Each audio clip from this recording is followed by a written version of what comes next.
আসসালামু আলাইকুম। সবাই কেমন আছেন? আশা করছি অনেক ভালো। আলহামদুলিল্লাহি রব্বিল আলামিন। আপনাদের দোয়া আল্লাহর অশেষ রহমতে আমিও ভালো আছি, সুস্থ আছি। তো আজকের ব্লগটা শুরু করলাম একদম দুপুর থেকে। তো দুপুর থেকে আজকে বাসায় অনেক কাজকর্ম করছি। করার পর এখন এদিকে রান্নাবাড়ি করি নাই, কারণ ম্যাডাম বলতেছিল যে আজকে আমরা একটু বাইরে যাব, রান্নাবাড়ি করতে হবে না, তুমি তোমার কাজগুলো করো। তো বাড়িতে অনেক কাজ ছিল, ওই কাজগুলো করছি। তারপর আমাদের বাহিরে একটা রুম আছে, আপনারা দেখছেন এর আগেও। সবার আগে বলি, এটা হচ্ছে আমি কাজগুলো করতেছি, এটা হচ্ছে পিৎজা। ওরা খাওয়া দাওয়া করলো, করার পর আমি একটু গোছাচ্ছিলাম। তো যাই হোক, আজকে ওইখানে গেলাম। তো আজকে ড্রাইভারের রুমটা অনেক সুন্দর করে পরিষ্কার করছি। আসলে ওইভাবে আপনাদের সাথে শেয়ারই করতে পারি নাই, কারণ ওইখানে ম্যাডাম বসে ওনারা মাঝে মধ্যে। তো ওনারা ওইখানে বসলে কি হয়, ওনারা একটু সময় কাটায়। যেমন আছে না যে আমরা অনেক সময় মন ভালো না থাকলে কিংবা ইচ্ছে করে একটু বাইরে বসি, বাইরের হাওয়া বাতাস একটু ঘুরি। তো ওনারা তা তো করে না, ওনারা ওই যে বাইরে যে রুমটা আছে, ওই রুমটা ওইখানে সব কিছুই আছে, আপনাদের দেখাইছে এর আগেও। তো এখানে ওনারা জানালা দরজা খুইলা ওনারা একটু নিজের মতো একটু সময় করে, মানে বসে চাটা খায়। তো বাইরে তো আল্লাহর রহমত তো বরকত, কোনো কিছুর অভাব নেই, অনেক বাতাস। আর তো ওনারা ওইখানে বসে, তার জন্য কি হয়, আমার ওই রুমটা পরিষ্কার করতে হয়। ওর একটা বাড়তি একটা ঝামেলা। ওনারা ওইখানে বসে, হয়তো ওনাদের ভালো লাগে তাই বসে, কিন্তু বসলে কি করে বাচ্চাদের মতো যেটাই খায় ওইটাই একদম ছড়ায় ছিটায় ফেলায় রাখে। এটা একটু বিরক্তকর লাগে। ওইখানে একটা ছোট্ট একটা ওয়াশরুম আছে, একটু কিচেন আছে, তারপর একটা রুম আছে। তো ভালোই লাগে, মানে তো ওইখানে আমি কাজ করলাম আজকে। তো ওইটা একটু পরিষ্কার করলাম, করার পর সব কিছু পরিষ্কার করছি, করে আমি ক্লোরিক্স দিয়ে ধুইছি, বেসিন টেসিন যা ছিল এগুলো সব ধুইছি। ধোয়ার পরে ম্যাডাম বলতেছে যে আজকে আর রান্নাবাড়ি করো না, তুমি আর তোমার কাজগুলো করো, আজকে পিৎজা আনতেছি, পিৎজা খাবো। তা আমি একটু সুযোগ পেলাম, আলহামদুলিল্লাহ রব্বিল আলামিন, আল্লাহ পাকের রহমত এবং বরকত। আজকে যে এটা হবে সেটাও ভাবতে পারি নাই যে রান্নাবাড়ি হবে না। আমি তো ভাবছি যে রান্নাবাড়ি হয়তো বা করতে হইব। তো ওনারা বাইরে চলে গেল, যাওয়ার পর আমি আবার এখানে কাজ শুরু করলাম। কারণ ওনারা চলে গেলে আমার কাছে একটু রিল্যাক্স মনে হয়, একটু ভালো মনে হয়। হাজার কষ্ট থাকে, হাজার কাজ থাকলেও না, আমার কাছে কাজটা অনেক সহজ মনে হয় যখন ওনারা বাসায় কেউ না থাকে। তো এখনও কিছু কাজ আছে, আরও দোতলায় যাব, কাপড় চোপড় আয়রন করব। তারপর মেয়েদের বেডরুমগুলো সকালে একদম পরিষ্কার করছি, করার পর এখন আবার ওরা বাইরে গেছে, আবার একটু সুন্দর করে জায়গা মুছে রাখতে হইব। আসলে কি, এত বড় বাড়িতে না কাজ করে কোনো এনার্জি থাকে না, কোনো মন মানসিকতা ভালো করে কাজ করে না, যেটা করব সেটা করব। বিশ্বাস করেন, আমি আমার এই যে ল্যাপটপটা আজকে মনে কয়টা মাস হয়েছে, আমি আমার ল্যাপটপটা খোলার মতো সময় পাই না। আছে না, রাতের বেলা আমি কাজকর্ম করব, করে আমি আমার নিজের একটু পার্সোনাল কাজকর্ম করব। শুধু আপনাদের এই যে ভিডিও এডিটিং, এটাও আমি রাতের বেলা মাঝে মধ্যে করি, মাঝে মধ্যে রাতের বেলাও করতে পারি না, অনেক কষ্ট হয়ে যায়। দিনের বেলা করতে গেলে কাজের চাপে সকালবেলা ঘুম থেকে উঠাই, আপনাদের কি বলবো, একদম আমার নিঃশ্বাস নেওয়ার মতো সময় থাকে না, একদম রাত পর্যন্ত এত কাজকর্ম। আর বাড়ির মধ্যে চারপাশে ক্যামেরা লাগানো, নিজে একটু ভয়ে ভয়ে থাকি যে কখন জানি কোন কথা বইলা ফেলাই। আমি কিন্তু নতুন না, তারপর একটা ভয় কাজ করে, কারণ অন্যের বাসা, কখন জানি কি বলে।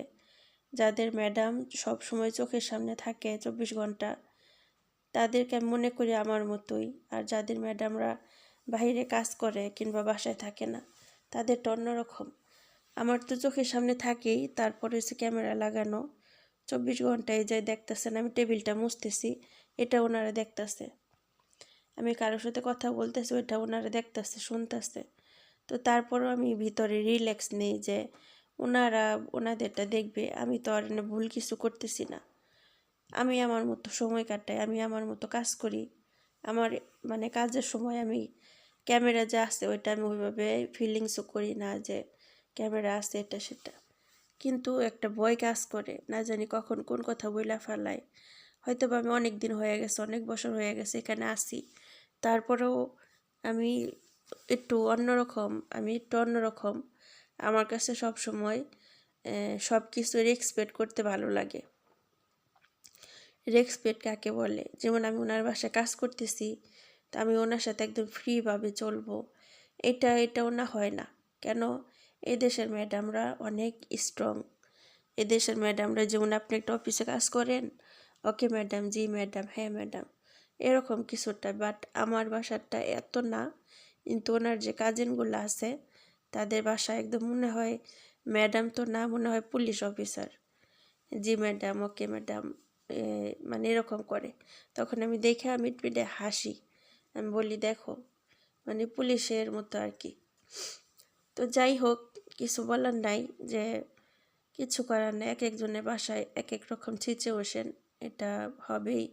কারণ সব মানুষ তো আর এক না, সবার পজিশন এক না। অনেকে আছে টাকা পয়সা যাদের বেশি, তাদের অন্যরকম একটা ভাব বেশি। তো ওনারা মাশাল্লাহ, ওনাদের অনেক টাকা পয়সা, ওনারা এরকম থাকবেই। বাট আমি একটা জিনিস সবসময় মাথায় রাখি, যে আমি ওনার বাসায় জব করি, আমি আমি ওনার ফ্যামিলি না, কিংবা আমি ওনার মেয়ে না বা কিছু।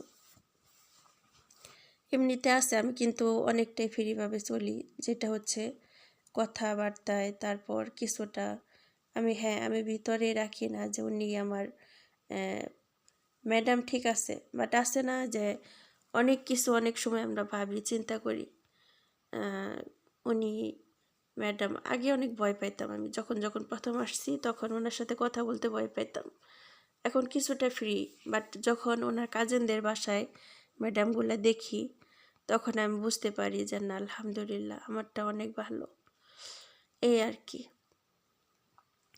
তো কথা বলতে বলতে অনেক কাজ করে ফেললাম, আলহামদুলিল্লাহ রব্বিল আলামিন। তো আপনাদের সাথে তো আজকে কাজগুলো কোনো কিছু শেয়ার করতে পারলাম না, যে দোতলায় কী কী কাজ করলাম। দোতলায় কাজ করছি, ওই অবস্থায় ম্যাডাম ছিল, উনি বসে বসে টিভি দেখে, আমি কাজ করি। আর এখানে দেখেন আমি সকালবেলা একটু ডাল ভিজায় রাখছিলাম, পাটের শাক দিয়ে ডাল রান্না করব। তো দেখেন আজকে আমি কি বলবো, এত টেস্ট হয়েছে, আমি একটু টেস্ট করলাম, মানে কখনোই কল্পনা করি নাই যে আমি খাইছি। আমার এক মুরব্বী আন্টি ছিল বাংলাদেশে, যখন আমি দেশে ছিলাম, উনি আসছিল বরিশালা। তো বরিশালা উনি কী করতো, খেসারির ডাল দিয়ে এই পাটের শাক রান্না করতো, অনেক ভালো লাগতো। আমি প্রথম প্রথম খাইতাম না, তারপর একদিন আন্টি দিয়ে গেছিল যে রেহানা তুমি খাও। খাইলাম, বাবু তুমি আমার অনেক ভালোবাসো, আমি আবার অনেক শ্রদ্ধা করতাম। তো ওই একদিন খাওয়ার পর থেকে আর মজা আর ছাড়তে পারি নাই। তো আজকে বলতেছি পাটের শাক যেহেতু আছে, আজকে আমি একটু ডাল রান্না করি। তো দেখেন পাটের শাক ডাল নর্মালভাবে রান্না করলাম, একটা টমেটো দেওয়া হয়েছে, আর উপরে দিয়ে দিলাম পাটের শাকগুলো। এত মজা হয়েছে, এত মজা, আমার কাছে মনে হইতেছে মাছ মাংস ফেল, সুবহানাল্লাহ। তো আপনারা মনে দেখেই বুঝতে পারছেন অনেক লোভনীয় হয়েছে। তো বরিশাইলা আন্টির স্টাইলে রান্না করলাম।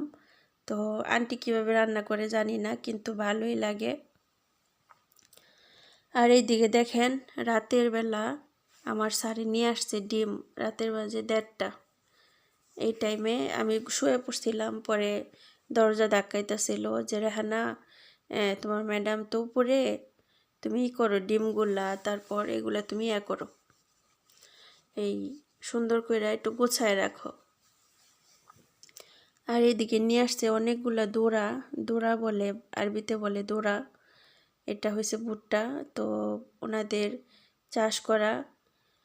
তো এগুলা নিয়ে আসছে, আর এক ব্যাগ হয়েছে আমাদের বাড়ির আর মুরব্বী আন্টিদের বাড়ির, আর আরেক ব্যাগ হয়েছে সানে নিয়ে যাবে কোথায় যেন, তার জন্য এগুলা সব গোছায় রাখতেছি।